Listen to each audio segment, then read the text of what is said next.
War. War never changes. It's the same as it is now as it was back then. But let me take you to the future of war. Let me take you to the year 2006. How yin's doing? Gears of War is a game you take one look at and you think, yeah, this is gonna be a generic shooter. Well, it is, but it was a little bit more unique back in 2006. The game starts and it takes place 14 years after E-Day. Oh, of course, silly me. I must have forgotten to study my history. What the hell is an E-Day? It doesn't even try to explain what E-Day is. It's just like, hey, this is a thing that happened. By the way, prisoner, you're free to go, but only if you shoot the bad guys. And that's exactly what I do. Gears of War is a third-person shooter where you hide behind cover and shoot at the enemy, which are aliens by the looks of it. They come from the ground and are called the Locust. I joined Delta Squad and learned that my character's name is Marcus. My first objective is to find Alpha Team because they have the Resonator, which can make a map of the underground tunnels that the Locust have. I find the first member, Cole, who tells me that the rest of the members are in a tomb, but these locusts called Cedars are blocking the transmissions. I meet up with the rest of the Alpha Team, Baird, who is a Jagoff. We get flanked and my squad leader dies, putting me in charge. So I fall back inside the tomb, but there's a Berserker who has a keen sense of hearing, so you have to walk quietly.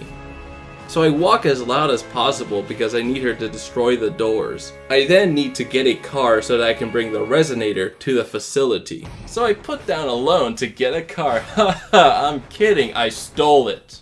On my way to get the car, it became nighttime, and there are these bats called Krill that will just rip you to shreds if you're in the dark. So the whole level, you have to shoot propane tanks in order to stay in the light. I get the car and go to the factory where I make it underground and plant the Resonator. Sadly, it didn't map the entire tunnel system because the tunnels are too big. Thankfully, Baird somehow got a map of the tunnel system. I don't know when he got it. I was too busy killing locusts to watch him advance the plot. The rest of the data is at Marcus's father's house. So I go there, find a hidden basement that the data is hidden. I get it, and I get out. I get onto a train and fight my way to the front because there's a bomb there that needs the data that I got. But the final boss, Ram, is blocking the way. He is the one who killed my squad leader in the first act. But I was introduced to him like 30 minutes before he died, so there wasn't that much of an attachment. But I'm here to avenge him.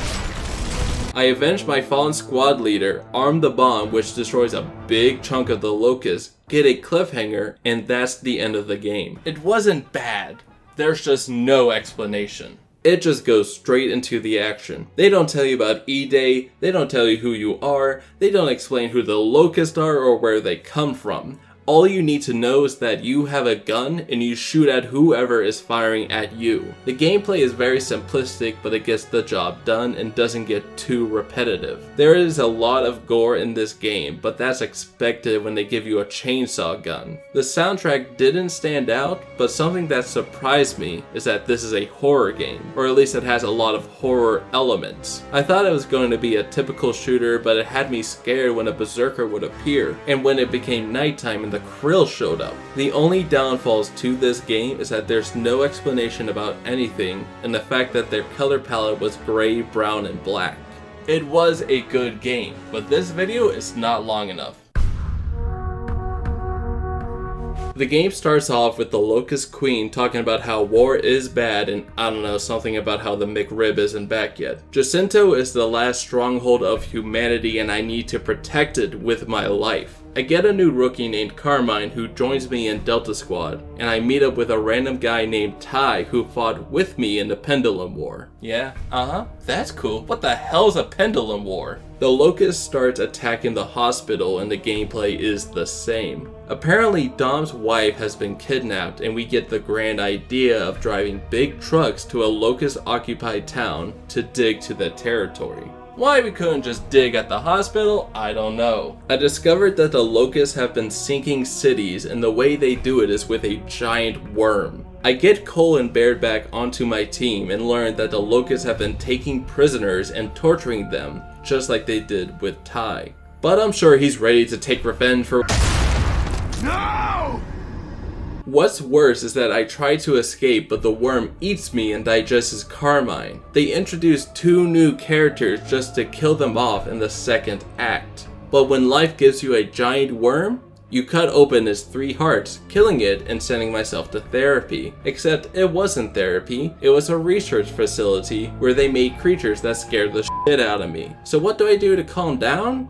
I drive a truck on ice. This is stressful. I decided to do a different activity, so I went back underground and went fishing. This is calming. Dom finds his wife and she holds up pretty well. Oh no, she didn't. She's just malnourished. I'm sure with futuristic medicine she'll be back to normal. Dom, what are you doing? I go to the Locust Queen but don't kill her and go back to Jacinto with a plan. The Locusts want to sink Jacinto.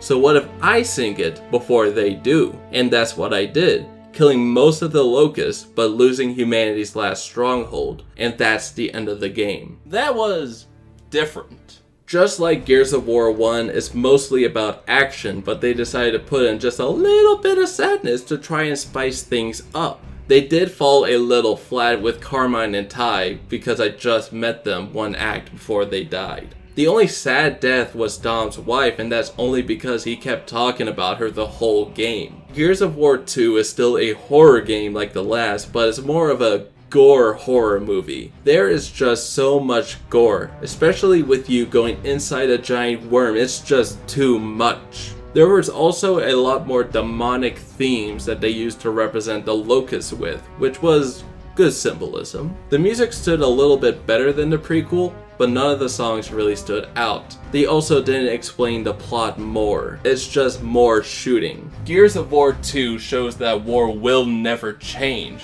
but it can sure as hell be improved with chainsaw guns.